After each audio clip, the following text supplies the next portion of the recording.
Qalxdı gene. Ötəcək Səbacan. Ana, ay ana, dur da, əppək. Hər dərdə ağrıya dözərəm. Bircə şöşünün bu səsinə dözəmirəm. Gör ki, uşaq axşamdan yatar, bir də səhər oyanar. Şöşününki tərsinədir. Ağlamaq zat da bilmir ki, hirslənəm, bir-iki çəkəm yumuşaq yerinə.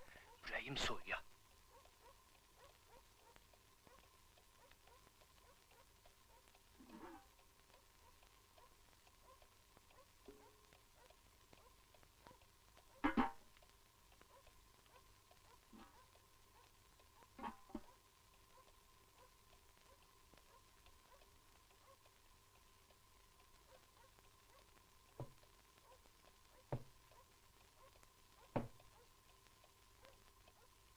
Ana, dur. Dur da, dur.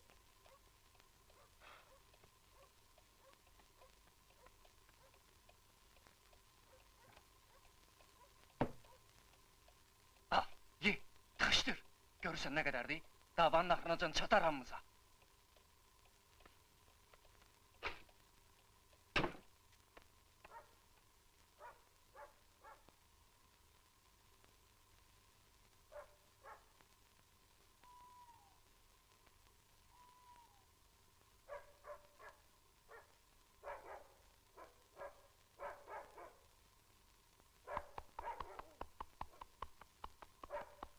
Yerli hökumətimiz, Sovet sədrimiz Qılınc qurbandı bu sərt kişi.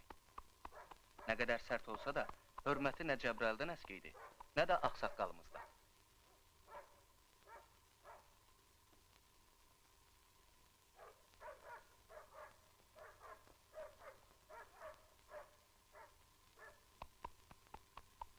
Axşamın xeyir tutu. Kişi öydədir. Məsləhətim var. Buyurun keçin, indi gələr. Sağ ol, tək deyiləm. Öydə yoxdur. Gözləyək bəlkə. Sənsən, həyasız qız, həyasız. Sədrlə aranı sazlayandan sonra daha nə məsləhət istəyirsən? Çıxın gedin buradan, nəfəssiz də dəyməsin bura.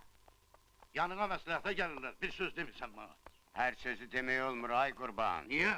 Sədrimizdən ötürü bütün rayonu çaxlaşdırdım mən. Buran aldım ona ki, işlə məşğul olsun.